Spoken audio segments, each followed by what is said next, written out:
हाँ, हम बात कर रहे हैं कि किस टाइप से स्ट्रक्चर होता है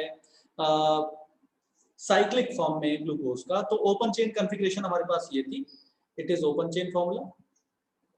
ओपन चेन में हमारे पास फर्स्ट कार्बन ये है और फिफ्थ कार्बन ये है। फिफ्थ कार्बन में जो OH है, इसमें जो H है वो पार्शियल पॉजिटिव है और यहाँ पर है पार्शियल नेगेटिव ऑक्सीजन पे। तो यहाँ पर जब ये न्यूक्लियोफिलिक अटैक होगा हाइड्रोजन का यहाँ पर ऑक्सीजन पे, तो क्या हो जाएगा, ब्रिज बन जाएगा। किसका, इस ऑक्सीजन का। क्यों बनेगा, क्योंकि ऑक्सीजन बाइवेलेंट होता है, यहाँ पर एक वैलेंसी सेटिस्फाई हो रही थी, इधर एक हो रही थी, अब हाइड्रोजन हट गया तो फिफ्थ कार्बन से अटैच जो ऑक्सीजन है वो फर्स्ट कार्बन से अपनी दूसरी वैलेंसी सेटिस्फाई करता है और ये बन जाता है ऑक्सीजन ब्रिज। मीनवाइल ये जो हाइड्रोजन है ये इस ऑक्सीजन से फर्स्ट कार्बन के ऑक्सीजन से कंबाइन कर जाता है और बना लेता है OH। ठीक है, तो सारे जो एटम्स हैं वो यहाँ पर ही हैं, बस इसका स्ट्रक्चर कैसा हो गया, साइक्लिक हो गया। फिशर फॉर्मूला कहते हैं, फिशर प्रोजेक्शन कहते हैं इसको। अगर हम साइक्लिक बनाएं इस टाइप से बनेगा ये। ठीक है, इसमें भी आप देख रहे हो कि फर्स्ट और फिफ्थ के बीच में ऑक्सीजन ब्रिज है। ठीक है, यहाँ पर भी फर्स्ट और फिफ्थ के बीच में है। ठीक है, फिफ्थ से नीचे है ये सिक्स कार्बन, ये वाला, ये रहा सिक्स कार्बन अलग CH2OH in the form of CH2H। yes, ये वाला फिगर कंप्लीट हुआ बेटा, समझ में आया क्या? हाँ जी सर। अच्छा, अब देखें सर जैसे पहले हम स्ट्रक्चर बनाते थे वो सब नहीं बनाने हमें इस बार? कौन से बेटा? या वो बनाने हैं जैसे वहाँ क्लास में बनाते जैसे साइक्लिक वाले साइकिल वाले स्ट्रक्चर हो गया, आपने याद करवाए थे ना बना बना के बोर्ड पे, लैक्टोज माल्टोज सुक्रोज के डाइसैकेराइड के। हाँ जी वही। हाँ, तो हम NCERT बेसिस कर रहे हैं ना बेटा, तो यहाँ पर जो जरूरी होगा वो बता रहा हूँ आपको। लैक्टोज माल्टोज और इससे रिलेटेड जो है 2013 के बाद से अब तक एक भी क्वेश्चन मुझे मिला नहीं है। जी लैक्टोज, हाँ, लैक्टोज माल्टोज और सुक्रोज का स्ट्रक्चर हम इसलिए बनाते थे क्योंकि वहां पर लिंकेज पूछते थे, अल्फा 1 to 4 किस में है, ठीक है, अल्फा 1 to बीटा 2 किस में है, ठीक है, और बीटा 1 to 4 किस में है। तो वो हम रिस्पेक्टिवली बताते थे कि ये भाई माल्टोज है, सुक्रोज है और लैक्टोज है। ठीक है, तो इसलिए मैंने नहीं करवाया है आपको। लेकिन रिड्यूसिंग नॉन रिड्यूसिंग है तो वहां पर हम केवल इसको लर्न भी कर सकते हैं कि ग्लाइकोजन या किसी भी पॉलीसैकेराइड का राइट मोस्ट एंड जो है वो रिड्यूसिंग होगा और लेफ्ट मोस्ट जो है वो जो लेफ्ट होगा वो नॉन रिड्यूसिंग। हाँ, लेफ्ट वाला जो है वो नॉन रिड्यूसिंग होगा, राइट वाला जो है वो रिड्यूसिंग होगा। ठीक है, ये आप लर्न भी कर सकते हो एज इट इज। ठीक है, लेकिन उसके पीछे जो फिनोमिना है मुझे ऐसा लगता है आपको पता होना चाहिए, इसलिए मैं ये बता रहा हूँ आपको। हाँ, यहाँ देखें तो ये फर्स्ट कार्बन है। क्या मैं कह सकता हूं ये जो फर्स्ट कार्बन है ये फंक्शनल ग्रुप कंटेनिंग कार्बन है? फंक्शनल ग्रुप कंटेनिंग कार्बन नहीं, मैं ये कहूंगा कि this is the functional group carbon. कह सकते हैं क्या? हाँ जी सर। कैसे? सर उसमें वो है ना COH। COH है में भी, OH तो बाकी सब में भी है। हाँ, इसे ही क्यों कहेंगे, इस वाले को क्यों कहेंगे बताओ? क्योंकि सर वो इसी से वो कर रहा, बॉन्ड बना रहा और इसी के लिए ऑक्सीजन के साथ, इस वजह से। पता नहीं क्या कहना आप भाई। जब हम ओपन चेन कॉन्फ़िगरेशन बनाते हैं तो ये जो CHO है, CHO एल्डिहाइड ग्रुप का कार्बन जो है वो ग्लूकोज में चेन में पहला कार्बन होता है।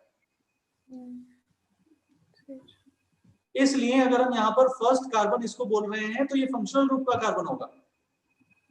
ये बात समझ में आई क्या भाई? CHO जो है, CHO ये रहा ना भाई, CHO ओपन चेन में CHO ये रहा, C जो है ये वाला जो C है ये इस पूरे ग्लूकोज का पहला कार्बन होता है। ठीक है, और मैंने आपको बताया किस तरीके से यहाँ पर ऑक्सीजन पर अटैक होगा, किस तरीके से ऑक्सीजन ब्रिज बनेगा, तो ये पहला कार्बन तो यही है। तो अगर मैं यहाँ पर पहला कार्बन इसको बोल रहा हूँ तो ये फंक्शनल ग्रुप वाला ही तो होगा, है ना? तो फंक्शनल ग्रुप वाला कार्बन आपको देखना है। केमिकल रिएक्शन जब होती है तो हमारे पास जो सॉल्यूशन होते हैं, फेलिंग सॉल्यूशन और Benedict solution, Fehling and Benedict, ठीक है, ये जो सॉल्यूशन होते हैं इनको रिड्यूस करने की कैपेसिटी जो है वो इस वाले कार्बन में होती है। इसलिए किसी भी मोनोसैकेराइड को हम क्या बोल सकते हैं? रिड्यूसिंग शुगर बोल सकते हैं। किसी भी मोनोसैकेराइड को, all monosaccharides are reducing sugar. Why? Because they are having one and they are having the capacity to reduce, क्योंकि वो एक ही मॉइटी है, एक ही ग्रुप है वो। और यहाँ पर ये वाला कार्बन रहा, ये कार्बन, ठीक है, तो रिड्यूस कर देगा।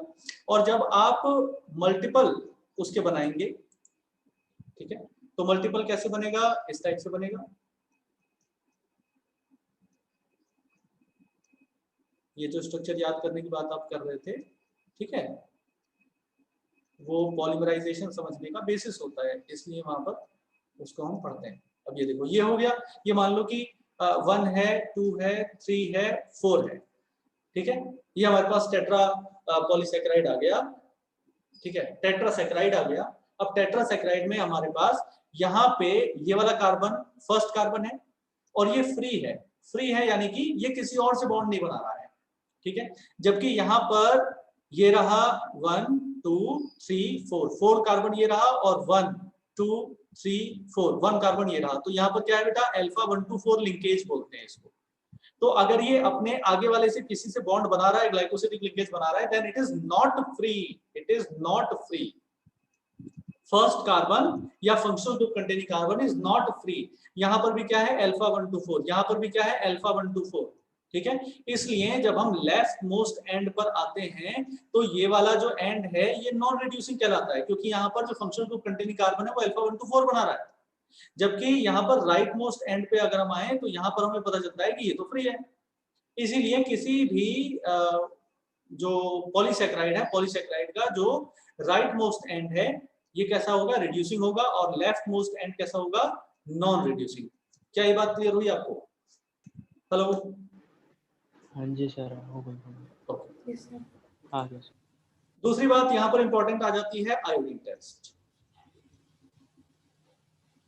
आयोडीन टेस्ट की बात अगर हम करें तो starch can hold iodine molecules.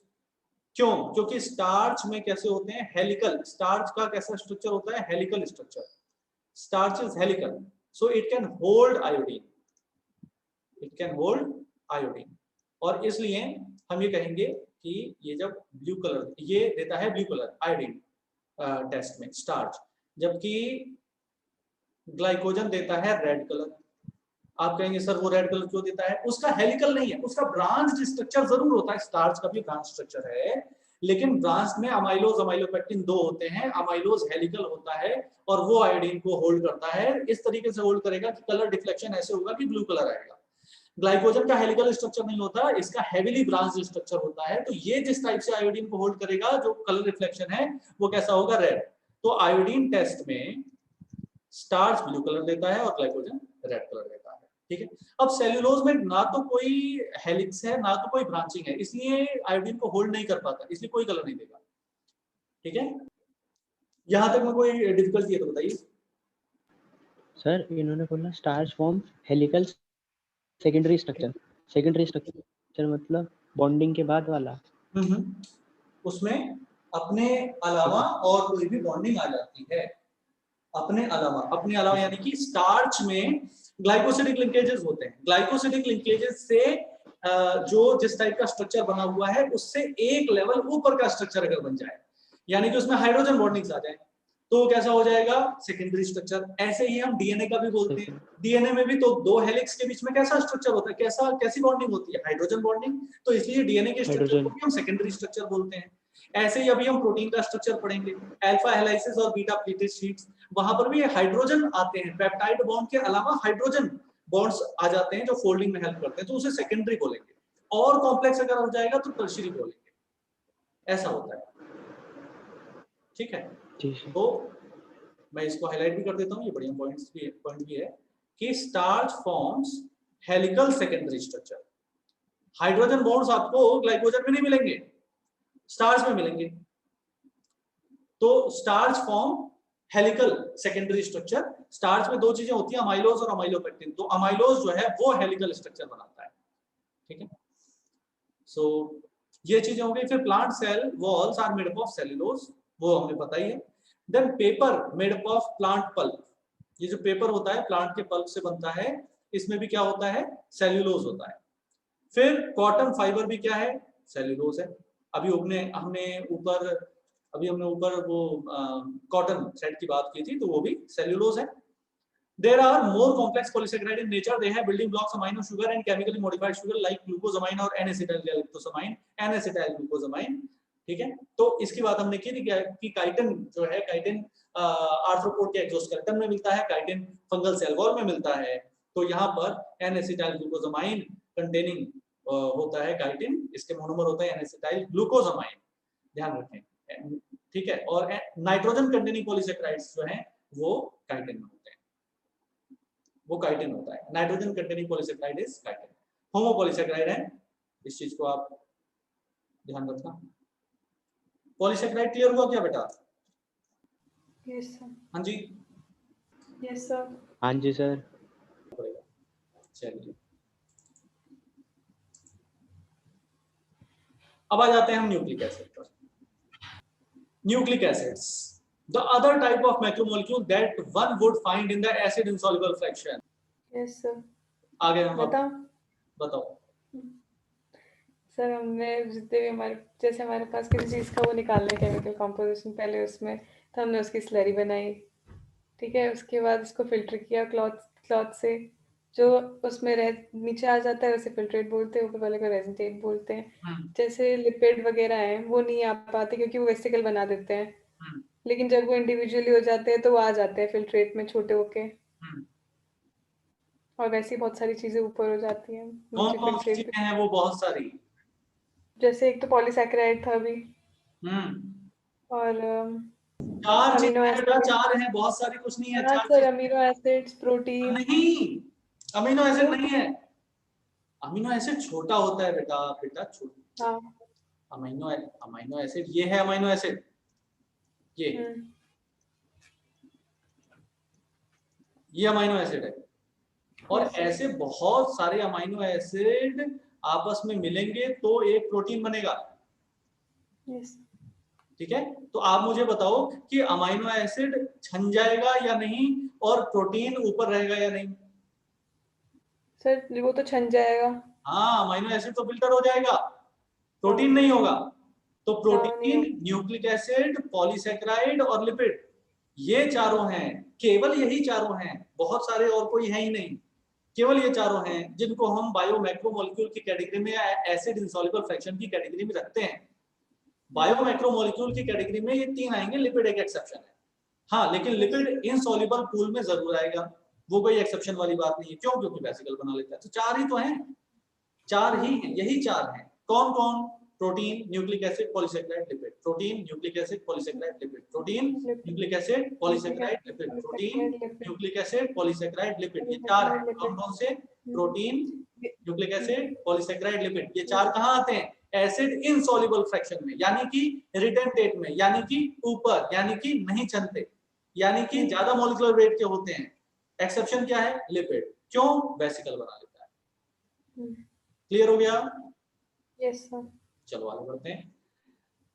तो these are polynucleotides together with polysaccharide and polypeptide, these comprise the true macromolecular fraction। देखो एनसीईआरटी में आपको कितनी बार वो चीज घुमा फिरा के बताई दी जाती है जो चीज बहुत इंपॉर्टेंट होती है। हम हर मॉलिक्यूल करने से पहले ये चीज पढ़ रहे हैं, ठीक है, और न केवल हम पढ़ रहे हैं, यहाँ पर भी बताई गई है बार बार। तो पॉलीसैकेराइड, और दूसरी लाइन में भी ये चीज बताई गई है कि पॉलीसैकेराइड और पॉलीपेप्टाइड यानी प्रोटीन के साथ साथ ट्रू क्यों ट्रू? क्योंकि लिपिड अनट्रू हैं। लिपिड बायो मैक्रोमोलेक्युलर फ्रैक्शन में आते तो हैं, लेकिन वो बायो मैक्रोमोलेक्यूल होते नहीं है। तो these are the true macromolecular fraction compounds of any living sales.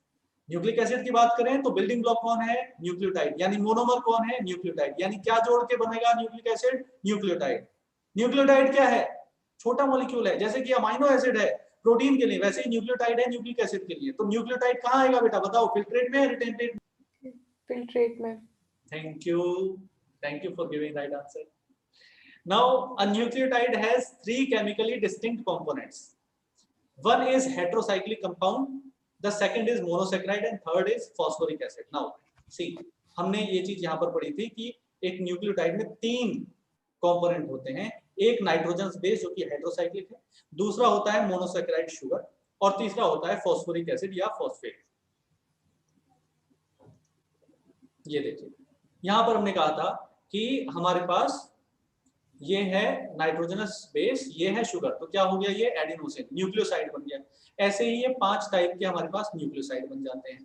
इसके बाद जब इसमें हम 3, 1, 2 या 3 आप जब फॉस्फेट ग्रुप या फॉस्फोरिक एसिड ऐड कर दोगे इसमें, तो ये क्या बन जाएगा, एडिनोसिन ट्राइफॉस्फेट या एडिनाइलिक एसिड, ग्वानोसिन ट्राइफॉस्फेट या ग्वानाइलिक एसिड। ठीक है, ये हमने कहा था ना, एडिनाइलिक एसिड या एडिनाइलेट, ग्वानाइलिक एसिड या ग्वानाइलेट, एसिसाइटिडाइलिक एसिड, यूरिडाइलिक एसिड और थाइमिडाइलिक एसिड। ठीक है, तो 3 कंपोनेंट होते हैं। तो न्यूक्लियोटाइड के पॉइंट ऑफ व्यू से हमने अपनी स्टडी कर रखी है बेटा। यस, याद आ गया आपको? हाँ सर। तो एडेनिन, ग्वानिन, यूरेसिल, साइटोसिन और थाइमिन, ये 4-5 होते हैं। इसके बाद प्यूरिन कौन से होते हैं, पैरामिडिन कौन से होते हैं, वो हमने देखा। इसके बाद हेट्रोसाइक्लिक रिंग जो है प्यूरिन और पैरामिडिन की, the skeletal heterocyclic ring is called as purine and pyrimidine, वो तो हम देख चुके हैं। The sugar found in poly, हाँ अब ये देखिए कि पॉलीन्यूक्लियोटाइड में 2 टाइप की शुगर मिल सकती है, राइबोस जो कि पेंटोज शुगर है, या 2-डीऑक्सीराइबोस। अगर 2-डीऑक्सीराइबोस होगा तो डीएनए बन जाएगा, अगर राइबोस होगा तो आरएनए बनेगा। हाँ, अब आप यहाँ पर देखिए कि राइबोस का स्ट्रक्चर क्या होता है, फिर हम उसमें 2-डीऑक्सी कर देंगे। ये देखिए, ये रहा राइबोस। अब राइबोस में पहला, दूसरा, तीसरा, चौथा और 5वां कार्बन ये है। जहां पर कुछ नहीं है ना, वहां पर H है एक्चुअली, यहाँ H है, इधर H है, क्योंकि बीच में कार्बन है। कार्बन की एक वैलेंसी इधर, एक वैलेंसी इधर, एक वैलेंसी इधर, एक वैलेंसी हाइड्रोजन से सेटिस्फाइड है। ठीक है, तो अब यहाँ पर देखिए आप 1 और 2 में क्या है, ये ऑक्सीराइबोस है बेटा, या केवल राइबोस है। अगर मैं यहाँ पर एक स्ट्रक्चर बनाऊं, ये वाला, जिसमें यहाँ OH हो और यहाँ H हो, यहाँ OH और यहाँ H और CH2OH, तो ये क्या हो जाएगा 1 और 2। सेकंड कार्बन पे क्या है बेटा, ऑक्सीजन नहीं है यहाँ पर, तो ये क्या हो जाएगा 2-डीऑक्सीराइबोस।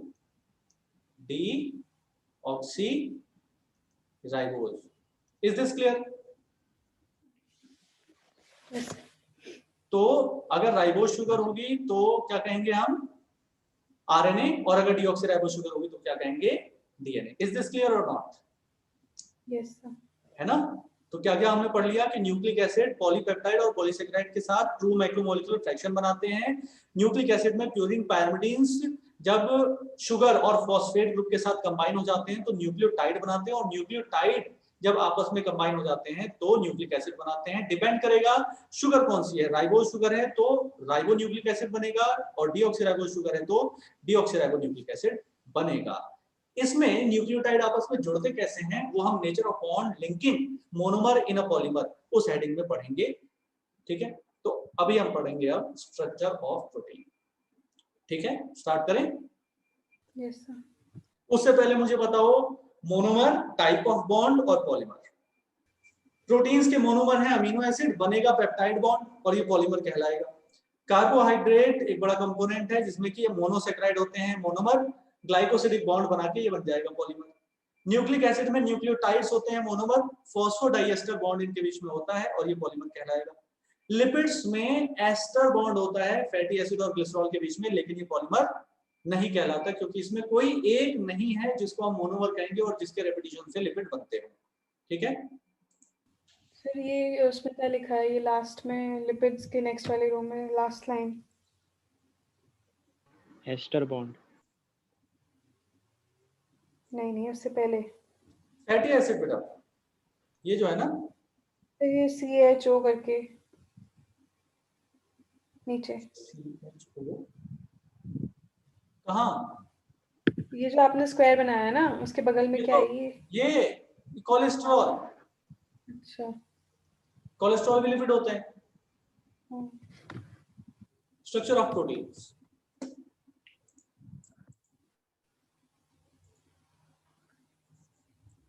Proteins as mentioned earlier are heteropolymer. पहले भी हम इस चीज को पढ़ चुके हैं जब हमने जस्ट प्रोटीन्स पढ़ा था। हेट्रोपॉलीमर, इसमें स्ट्रिंग्स ऑफ अमीनो एसिड हैं, स्ट्रिंग्स ऑफ अमीनो एसिड। ठीक है, यहाँ पर ये स्ट्रेट चेन नहीं बोला बेटा, स्ट्रिंग बोला। मैं आपको याद दिला दूं, हमने लीनियर वर्सेस स्ट्रेट चेन की बात की थी। Structure of molecules means different things in different context. In inorganic chemistry, the structure invariably refers to the molecular formula. Inorganic chemistry में जब हम स्ट्रक्चर की बात करते हैं तो एक्चुअली हम NaCl और MgCl2 की बात कर रहे होते हैं. और ऑर्गेनिक केमिस्ट्री में हम बात करें, organic chemist always right a two dimensional view of the molecule while representing the structure of the molecule. जैसे कि बेंजीन है, नैफ्थलीन है, ये सब है ना, कि प्लानर होता है या किस टाइप का होता है, इस टाइप से. Physicist conjure up to 3 dimensional view of molecular structure. Physicist जो होते हैं वो 3 डायमेंशनल व्यू की बात करते हैं.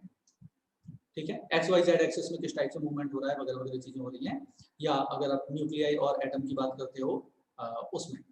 वाइल बायोलॉजिस्ट का अगर हम करें तो वहां पर प्रोटीन का स्ट्रक्चर जो है 4 लेवल पे बताया जाता है. ठीक है, यानी कि पहली काम की बात आपकी है हेट्रोपॉलीमर होता है, दूसरा स्ट्रिंग्स ऑफ अमीनो एसिड्स होते हैं, तीसरा कि हम 4 लेवल के बारे में बात करेंगे, 4 लेवल के बारे में बात करेंगे. सबसे पहले क्या है, primary structure 1 degree. Primary structure क्या होता है, अमीनो एसिड्स का सीक्वेंस, अमीनो एसिड का सीक्वेंस. ठीक है, कि कौन सा जो है पहले पोजीशन पे है, फर्स्ट पे कौन सा है, फिर सेकंड पे कौन सा है, थर्ड पे कौन सा है, ये अगर हमें पता चल जाए, अमीनो एसिड की सीक्वेंसिंग पता चल जाए, उनकी पोजीशनिंग पता चल जाए, पोजीशन, तो उसको हम कहेंगे कि भाई ये प्राइमरी स्ट्रक्चर हमें पता चल गया है इस पर्टिकुलर प्रोटीन का. ठीक है, it is imagined as a line, left hand represent the first amino acid और right hand represent the last amino acid. ठीक है, यानी कि अब यहां पर ये हमारा लेफ्ट मोस्ट एंड है, ये फर्स्ट अमीनो एसिड हो जाता है, और ये राइट मोस्ट एंड है, ये लास्ट अमीनो एसिड कहलाएगा. ठीक है, इस लाइन में तो फर्स्ट अमीनो एसिड और लास्ट अमीनो एसिड को हम यहां पर बना भी लेते हैं. कैसे होगा, देखिए NH2CHRCOOH प्लस NH2CCOOHRH.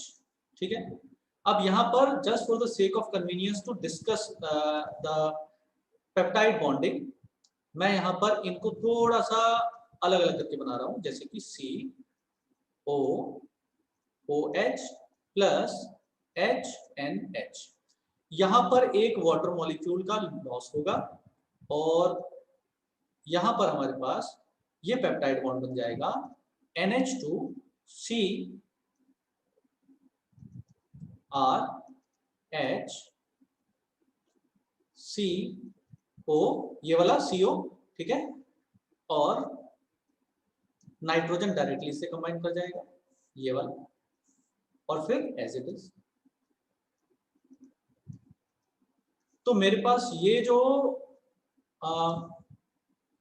CONH आ गया, इसी को मैं कहूंगा this is the peptide bond. ये बात क्लियर हुई क्या? हाँ जी, ठीक है. अब आप देखिए कि हमारे पास ये जो डाई पेप्टाइड बन गया, किससे, 2 अमीनो एसिड से. ठीक है, अगर हमें इसमें एक अमीनो एसिड ऐड करना हो बेटा, ठीक है, तो जब आप एक अमीनो एसिड चाहे यहां से ऐड करो चाहे इधर से ऐड करो, ठीक है, मैं लिख देता हूं NCCNCC. ठीक है, मैंने क्या लिखा है, NCCNCC. ठीक है ना. अब एक अमीनो एसिड चाहे मैं यहां पर ऐड करूं, एक अमीनो एसिड ऐड करने का मतलब क्या होगा, ये NCC है ना, क्योंकि एक अमीनो एसिड में क्या होता है, अमाइन ग्रुप होता है, फिर कार्बन होता है अल्फा वाला, और फिर कार्बोक्सिल कार्बन होता है. या मैं एक अमीनो एसिड यहां ऐड करूं, क्या, NCC. आप मुझे बताओ कि लेफ्ट में हमेशा N आएगा और राइट में हमेशा C आएगा, यस और नो, है ना? ठीक है, यस सर. जी सर. तो इसलिए चाहे कितनी ही लंबी हो जाए चेन, हम ये कहते हैं कि लेफ्ट मोस्ट एंड जो है वो N टर्मिनल होगा, राइट मोस्ट एंड जो है वो C टर्मिनल होगा. ठीक है ना, लेफ्ट मोस्ट और राइट मोस्ट. अब इसमें से किसी एक को हम क्या मान लें, स्टैंडर्ड मान लें, उससे अगर हम राइट में बढ़ेंगे बेटा तो हम एक प्लस करते जाएंगे, n+1 n+2, और अगर लेफ्ट में बढ़ेंगे तो उसमें से एक माइनस करते जाएंगे, जो क्या रिप्रेजेंट करता है कि शुरुआत कहां से होती है, स्टार्टिंग कहां से होती है, एन टर्मिनल से, और एंड कहां होता है, सी टर्मिनल पे अमीनो एसिड्स का। ठीक है, इसलिए राइट में अगर जाएंगे तो प्लस एक अमीनो एसिड, और लेफ्ट में जाएंगे तो एक minus. Is this clear? Sir ये हमारे हाथ में है कि हम n किसे करते हैं? हाँ बेटा, सर ये हमारे उसमें होता है कि हम n किसे करते हैं? आप